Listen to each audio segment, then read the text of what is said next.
हमारे इस समाज में कुछ ऐसी ऐसी घटनाएं घटित होती रहती हैं जिनको सुनने के बाद आपका दिल भी यही कहेगा कि इंसानियत अब जिंदा कहाँ, इंसानियत अब जिंदा कहाँ।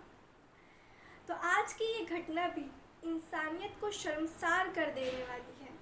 जो भी ये घटना को सुनता वाकई में चौंक जाता कि क्या कोई ऐसा भी कर सकता है। भला इस छोटी सी गलती की किसी को इतनी बड़ी सज़ा मिल सकती है। तो हाँ जी, आदाब, नमस्ते, सत श्री अकाल। मैं हाजिर हूँ फिर से एक ऐसी ही सच्ची घटना के साथ जिसको सुनाने का उद्देश्य किसी की भी भावनाओं को ठेस पहुंचाना या आहत करना नहीं था, बल्कि समाज में घट रही घटनाओं से आप लोगों को जागरूक करना है। तो ये घटना है उत्तर प्रदेश की राजधानी लखनऊ की। तो राजस्थान में एक थाना लगता है बिजनौर। बिजनौर का एक मोहल्ला पड़ता है श्रवण नगर। श्रवण नगर में दोपहर का वक्त होता है और ये बात होती है 31 मार्च 2024 की। एक लड़का होता है जिसका नाम धीरेन्द्र होता है। वो बहुत ही ज़्यादा परेशान होता है, अपने घरों में इधर उधर घूम रहा होता है, कभी इस कमरे से उस कमरे, उस कमरे से इस कमरे। वो बार बार उसको किसी गंदी सुगंध, किसी गंदी दुर्गंध उसकी नाक में पहुंच रही थी, जिसका पीछा करते करते वो कभी इस कमरे जाता तो कभी उस कमरे जाता। वो बार बार उस गंदी महक, गंदी सुगंध का पीछा करना चाहता था। वो उसको लगा कि शायद उसके घर में कहीं चूहा मर गया है, जिसकी इतनी गंदी सुगंध, जिसकी इतनी गंदी दुर्गंध आ रही है। वो उस दुर्गंध का पीछा करते करते हर कमरे में गया, लेकिन उसको कहीं भी कुछ नहीं हाथ आया। अब वो बेचारा थक हार के सीढ़ियों से अपनी छत की ओर जाने लगा। छत पर एक कमरा था जिसमें कि उसने किराएदार रखे हुए थे।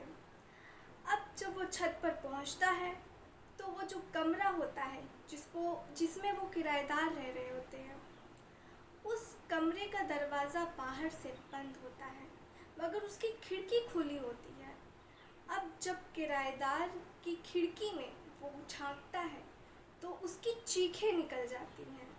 वो कुछ ऐसा भयावह मंजर देख लेता है कि वो इतनी ज़ोर से चिल्लाता है कि आसपास के गांव में, आसपास के मोहल्ले में रह रहे लोग उसकी चीख सुन के वहाँ पर आ जाते हैं। अब वो दौड़ते दौड़ते अपने पिता, जिनका नाम की अमृतपाल होता है, वो अपने पिता अमृतपाल जी के पास पहुंचता है और कहता है कि ऊपर मकान में तो लाश पड़ी हुई है। दरअसल ये लाश किसी और की नहीं, बल्कि उस घर में, उस मकान में किराएदार रह रही एक औरत, एक महिला की थी। उसके बाद जो घर के लोग और जो मोहल्ले के लोग होते हैं, वो लोग पास के ही थाना यानी कि बिजनौर के ही थाना में पहुंचते हैं और वहां पर सारी बात बताते हैं। उसके बाद SHO Arvind Singh Rana, ACP Vinay Kumar, DCP Shashank Singh, ये सब लोग उस घर पर पहुंचते हैं। घर पर पहुंचने के बाद जब वो देखते हैं कि घर में, उस कमरे में बाहर से दरवाजे पे ताला लगा हुआ है, फिर वो वीडियोग्राफी के माध्यम से, यानी कि वीडियो बनाई जा रही थी और वीडियो बनाने के साथ साथ ही उस दरवाजे का ताला तोड़ा जा रहा था।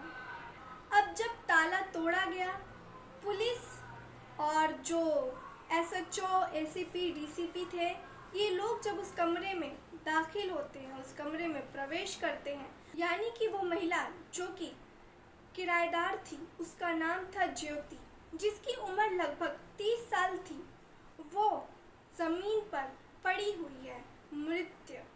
उसका शव 3-4 दिन से पड़ा हुआ था, जिसमें कि बहुत ही ज़्यादा गंदी दुर्गंध आ रही थी। उसके बाद वहाँ पे उस लाश के बगल में ही 2 बोरी रखी हुई थी।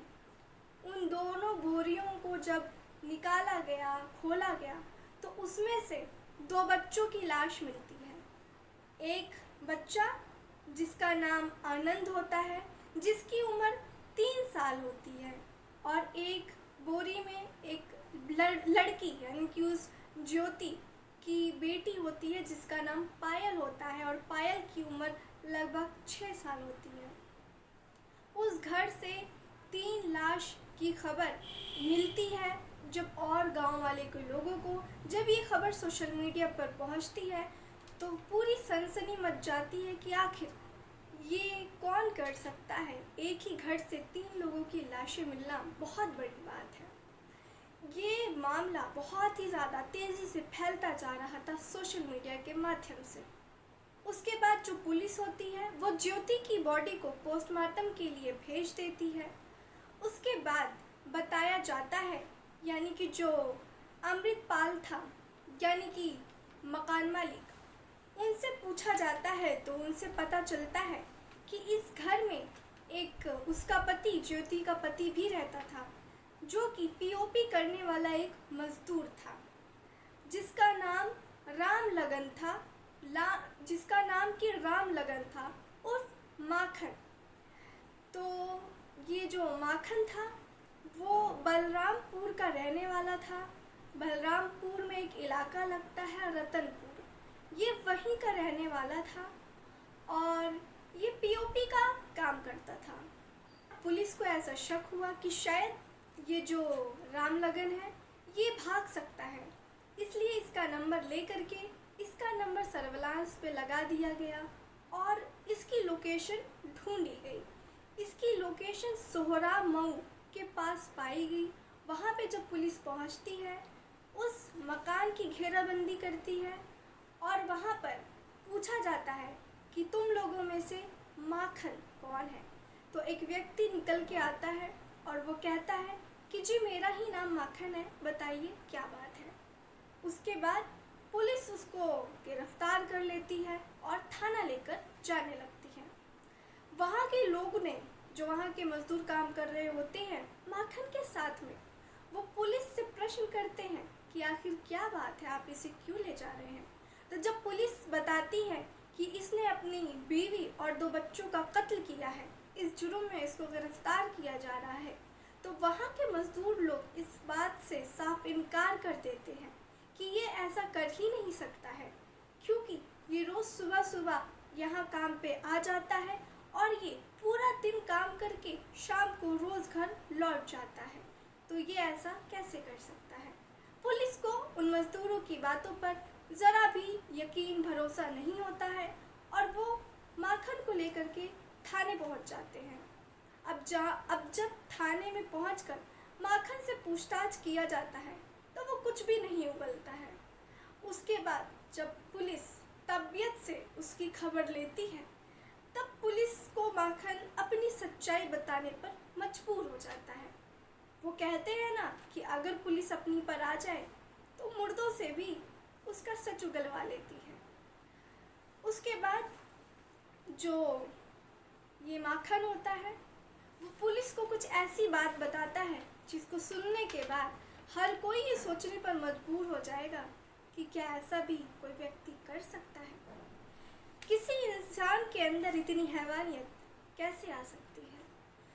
वो माखन बताता है कि दरअसल जो उसकी पत्नी थी, वो अपनी पत्नी ज्योति से पहली बार मुंबई में मिला था। इन दोनों की मुलाकात पहली बार मुंबई में हुई थी। उसके बाद इन लोगों ने अपने रिश्ते को आगे बढ़ाया। आगे बढ़ाने के बाद उन लोगों की शादी हुई। उसके बाद ये लखनऊ आ गया। 4 साल ये लखनऊ में रहा। लखनऊ में सरोजनी नगर नाम की एक जगह है, वहाँ पर वो 4 साल किराया पर रहा। और जब वो वहाँ पर रहता था तो इन दोनों के बीच काफ़ी ज़्यादा बहस होती थी, और बहस का कारण ये होता था कि जो माखन है वो अपनी पत्नी को अक्सर पूछा करता था कि ये बच्चे किसके हैं, मतलब कि वो बच्चे को मानने से इनकार कर देता था कि ये बच्चे उसी के हैं। वो कहता कि इन बच्चों की ना तो शक्ल मुझ पे मिलती है, ना तो इन बच्चों की आदतें मुझ जैसी हैं, ये बच्चे मुझसे बहुत ज़्यादा अलग हैं और ये किसके हैं। इस बात को लेकर के वो अक्सर अपनी पत्नी से लड़ाई किया करता था, उस पर शक किया करता था और आए दिन उन दोनों के बीच में झगड़ा ऐसी ही होती रहती थी। एक बार की बात है, जब ये लोग शिफ्ट कर गए, मतलब जब ये लोग राजस्थान के बिजनौर में रहने लग गए, तो ये काम से एक बार जब अपने घर पे आता है तो अपनी बीवी से फिर से वो लड़ाई करने लगता है कि ये बच्चे किसके हैं। जो बीवी होती है वो भी कहासुनी पे लग जाती है। अभी कहासुनी इतनी ज़्यादा बढ़ जाती है कि जो माखन होता है वो अपनी बीवी के साथ हाथापाई करने लग जाता है। हाथापाई में जो ज्योति होती है वो अपनी पत्नी की गले में एक दुपट्टे से उसका गला बांध देता है और वो इतनी ज़ोर ज़ोर से वो दुपट्टा खींचता है जब तक कि उसकी पत्नी की मृत्यु नहीं हो जाती। पत्नी मर जाती है, अब भी उसको चैन नहीं मिला, उसको सुकून नहीं आया।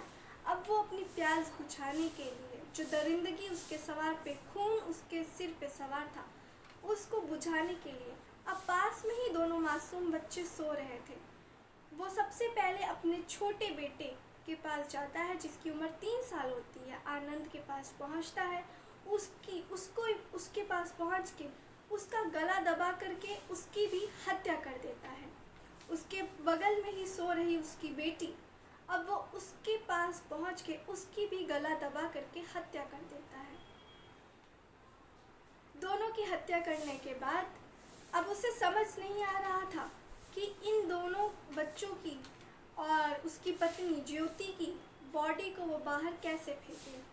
वो बच्चों की बॉडी को बोरे में डालता है और इस इंतज़ार में रहता है कि जैसे ही सन्नाटा होगा वो ले जाकर दोनों बच्चों की बॉडी फेंक आएगा। लेकिन वो जब जब कोशिश करता वो बच्चों की डेड बॉडी ले जाने की, मकान मालिक कोई ना कोई काम से बीच में आंगन के घूमते रहते थे। वो एक दिन कोशिश किया, नाकाम रहा।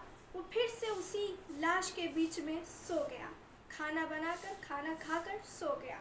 अगले दिन सोचा कि लाश को ठिकाने लगाएगा। वो फिर इसी फिराक में था कि कब सन्नाटा हो और वो बाहर निकले और फेंक दे डेड बॉडी को। लेकिन वो जब जब कोशिश करता तब तक मकान मालिक कुछ ना कुछ काम कर रहे होते, जिस वजह से 3 दिन तक, लगातार 3 दिन तक वो अपनी नाकाम कोशिशों में जुटा रहा। लाशों के बीच 3 रात तक वो सोता रहा और काम पर भी जाता रहा। किसी को कानो कान खबर नहीं हुई। उसको भी ये खबर नहीं थी कि लाश में से बदबू आने लग जाएगी।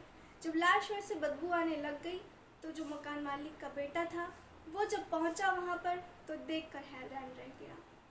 अब जो पुलिस है वो भी इस चीज़ में जुट गई है कि कम से कम समय में जल्दी से जल्दी इस गुनहगार, इस कातिल को सज़ा दी जाए और ये एक एग्जाम्पल समाज पे सेट किया जाए, बुरे खेल का बुरा नतीजा। वैसे अगर वो चाहता तो ब्लड टेस्ट करवा के वो ये देख सकता था कि वो बच्चे उसके हैं या किसी और के, मगर उसने हैवानियत का रास्ता ही अपनाया। तो ये थी आज की घटना। ये घटना सुनाकर आप में से किसी का भी दिल दुखाना या आप लोगों की भावनाओं को आहत पहुंचाना नहीं था, बल्कि समाज में घट रही घटनाओं से आप लोगों को जागरूक कराना था। मेरा ये चैनल नया है, मुझे आप लोगों के प्यार और सपोर्ट की बहुत ही ज़्यादा आवश्यकता है, तो कृपया करके मेरे चैनल को सब्सक्राइब करें और प्यारे प्यारे से कमेंट्स करें। आपके कमेंट्स पढ़कर हमें हिम्मत मिलती है, हमें नई वीडियो बनाने के लिए और ज़्यादा प्रेरित करता है आपका प्यारा सा कमेंट्स। तो कमेंट्स करना प्लीज़ मत भूलिए। मिलते हैं फिर ऐसे ही किसी सच्ची घटना के साथ। तब तक आप